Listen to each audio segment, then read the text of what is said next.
Part 1. The Strength Grown in an Orphanage. When I was 10 years old, my grandmother packed my things and let me out of the house again. But this time, we didn't walk toward my father's house. I followed her reluctantly until I saw she'd led me to the local orphanage. At the gates, I desperately tried to pull away, but she grabbed my wrist tightly and forced me through the gates. I couldn't understand why I was being sent there. My parents had divorced, but they were still alive. I had my grandparents. I had my father and stepmother. I wasn't an orphan. Why did I have to go there? In North Korea, it is boasted that all of our needs are taken care of by the state. Free medical care, free education, free rations. But that couldn't be further from reality. While we may not have had to pay direct tuition, there were many costs hidden behind the forced donations to prove our loyalty. I was growing, and my grandmother was afraid that they wouldn't be able to support me. Around that time, my grandmother learned that my uncle had a business relationship with the director of an orphanage. He was a businessman who had hired several of the orphanage's graduates to work for his company, thereby building a trusted relationship with the director. Without telling anyone, my grandmother visited the orphanage herself. She asked detailed questions about the place, and when she heard that all expenses of food, clothing, and education were fully covered, she made a decision. Out of fear and uncertainty about raising me, she brought me there.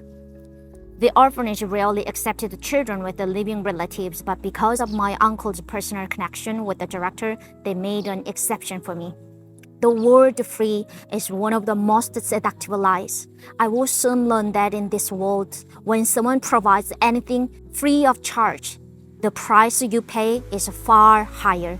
You pay with your freedom. People like to imagine an orphanage as a place where children are protected and educated. But in North Korea, an orphanage is not a place of protection. It is a place of control. It wasn't about learning, but in spring and summer, we rose at 5, in fall and winter at 6. Once we were up, the room captain conducted a roll call, and we marched to the field for a 30-minute run and more calisthenics. Afterward, we returned to the dormitory, a small room where 15 children slept on the floors with only a narrow space between them. We holded our bedding and cleaned the rooms, then lined up to sing songs praising General Kim Il-sung and General Kim Jong-il before marching in formation to the cafeteria. After breakfast, we headed to the classroom to clean again and perform portrait maintenance, which meant polishing the portraits of the national leaders. Portraits of the Kim family were displayed in every home, classroom, and public institution, always on the front wall at the most visible point so that everyone who entered the room saw them immediately. For the children, especially the shorter ones, cleaning these portraits was no easy task. To reach them, we had to drag a desk in front of each and place a chair on it. 3 or 4 children held the desk and chair steady from below, while one frightened child climbed up to start polishing. When we finished, an inspector would appear with a white cloth to check for dust. If even a speck was found, it was considered an affront to the scream leader. As a punishment, the whole class might be forced to run 100 laps around the schoolyard or stand in formation for hours. If a portrait was somehow damaged, even accidentally, it was considered a crime. There would be severe consequences not only for the student but also for the rest of the class. After portrait maintenance, we proceeded to the research room, a space filled with the propaganda materials about Kim Il-sung, Kim Jong-il, and Kim Jong-suk, Kim Il-sung's wife. We cleaned and organized that room with a similar precision. From 7:40 to 8 a.m., we participated in a reading session on revolutionary history, during which we read official texts such as Kim Il-sung's memoirs. Then, we had classes until 1:30 p.m. No one was allowed to act independently. Every moment was made as a group, every action supervised. In the afternoon, there was additional study time, including homework, review, and preparation for the next day. This was followed by physical exercise in the schoolyard at 3. Only 1 hour in the entire day from 5 to 6 in the evening belonged to us. I was always so exhausted from the day that I just napped. Even then, stepping beyond the gates was unthinkable. The outside world was a forbidden place. The only times we went beyond the gates were to work. Every Saturday and Sunday, we loaded horses, pickaxes, and baskets onto a truck and headed to the fields. We scattered the seeds for cabbage, radish, and Korean melons. As the crops grew, we weeded between the rows. I worked with the hoe as long as my arm, hauled sacks weighing more than 20 kilos, and carried the trash across the fields. We worked all day under the relentless sun. No one dared to say they were tired. In the name of self-reliance, we are to see ourselves as soldiers serving the leader's call to build a socialist economy. The harsh was always buried, never to be mentioned aloud. During those long, punishing days, my one small joy was to steal fresh vegetables from the rows. On corn harvest days, I'd slip a raw cob into my shirt, hide in the pit latrine, and gnaw at the kernels to quiet my hunger. I didn't dare wash it before eating.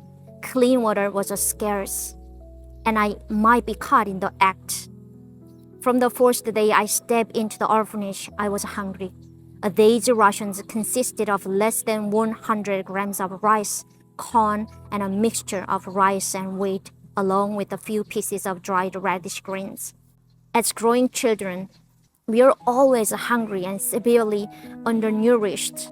Our only hope of sentence was escape. The orphanage was in an isolated area, and guards stood by the front door to prevent us from escaping. Sometimes, when the guard dozed, we found ways to climb over the wall or slip through the gates to find anything we could eat. We scavenged food scraps from the street or stole dried radish or gari from neighboring houses. To find a piece of discarded gum that a stranger spat on the street was a special treat. Dessert, if you could call it that. Once, a shipment of relief supplies from the United Nations arrived at the orphanage. I had no idea what the UN was. All I knew was the snacks came from the UN. Each bag held about 40 square bags of corn crackers. Each child got half a bag, the smaller ones just a third. We also received toothpaste and clothes, but I remember those corn crackers most. They eased my hunger, which was far more precious than any material goods. I remember chewing them slowly, wondering if someone out there really knew we are starving. Could there possibly be a world where no one was hungry? A month after I'd been sent to the orphanage, my grandmother came to visit. As soon as I fell into her arms, I blurted out, "Grandma, I'm so hungry. Did you bring me anything to eat?" Her eyes welled with the tears seeing my sunken face and frail body. She didn't need words. My hollow eyes and emaciated frame spoke for themselves. My grandmother took my wrist and led me to Bongchon Market, just 2 minutes from the orphanage. I devoured everything. Artificial meat with the rice in a delicious spicy sauce, tofu stuffed with the rice cakes, and Korean blood sausage. She tried to stop me, telling me I had enough, but I didn't want to miss the chance to eat my fill, even if my stomach burst. My grandmother packed up more for me to sneak into the orphanage, 2 kilograms of instant cornmeal mix and 500 grams of sugar. The cornmeal mix was made by drying and grinding cooked corn. If you added water, it turned into a doughy rice cake that required no cooking. Because it was easy to stock, it was a special ration given to soldiers or farm workers. That night, I couldn't sleep. I kept running to the bathroom. My stomach twisted in pain and my body drenched in cold sweat. My grandmother came to see me once a month. She always brought food, and I always devoured it like I hadn't eaten in days. On those visits, happiness came with the pain. I was grateful for the chance to eat, but the binging never stopped, and the pain that followed was more than I could bear. One of my friends, after binging on a full meal brought by her family, never woke up. When you are starving, your metabolism shifts significantly to conserve energy. Eating too much too quickly can actually cause your organs to fail. Ironically, full stomachs could bring death as much as empty ones. I spent 5 years in the orphanage from the age of 10 to 15. I saw kids so malnourished that they couldn't lift their heads. Others who died after eating food they found on the street were wrapped anonymously in rice sacks and sent off in the back of a truck as if they never existed. In time, such deaths no longer shocked us. They became part of the background noise of life. I considered myself lucky simply because I survived. I was 13, buried in my books in the orphanage classroom when the door cracked open. The security guard leaned in and whispered something to my teacher, who looked at me and said softly, "Eunhee, someone at the front gate wants to see you." A mix of nerves and anticipation filled my chest as I followed her. In the distance, a man's figure came into view. Something familiar about his stance, the way he walked, stirred inside me. And as I got closer, my heart thundered. Then I recognized him, the man I'd spent years resenting, my father. His affair not only broke my mother, it had left a scar on my young soul. Tears burst from my eyes with a trembling voice. I shouted, "You destroyed our family. You made Mom lose her mind, and you left me too.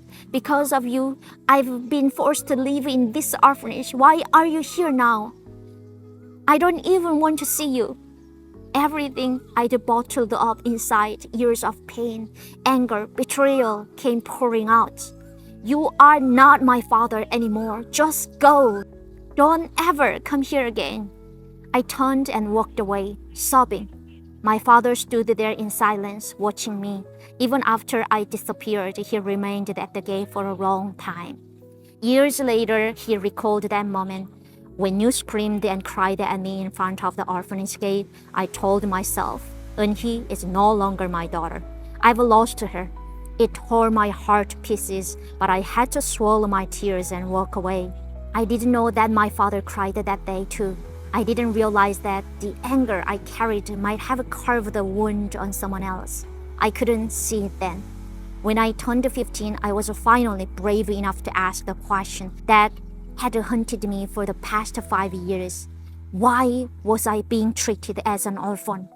One day, as I sat across from my grandmother during her monthly visit, I mustered the courage to ask, "Grandma, why do I have to live in an orphanage when I have parents? In the winter, there is no heating.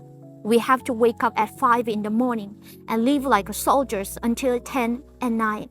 I am always hungry. It's always cold. Why did you send me to suffer here?" I wanted to keep talking, but when I saw her tears, the words got caught in my throat.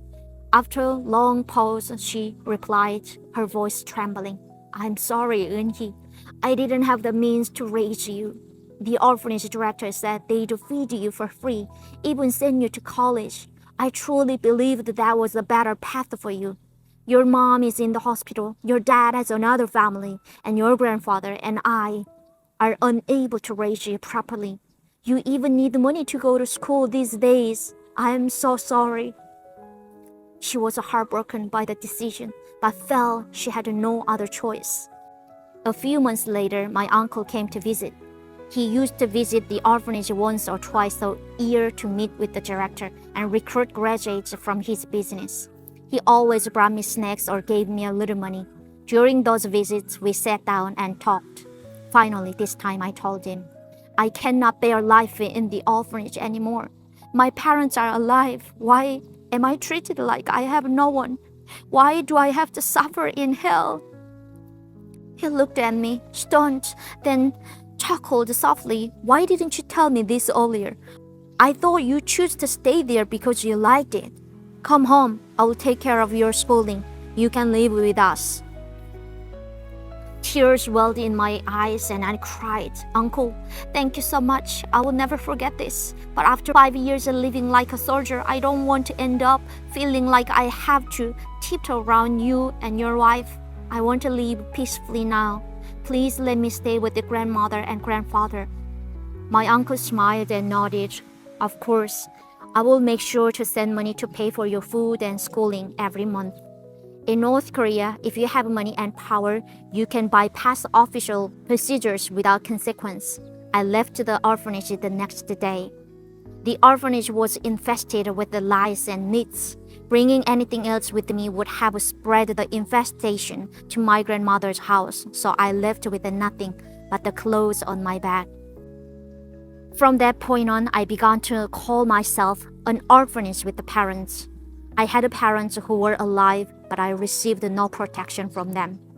Rather than focusing on what the orphanage took from me, I now see what I learned there: a will to live and the strength to ask questions for myself.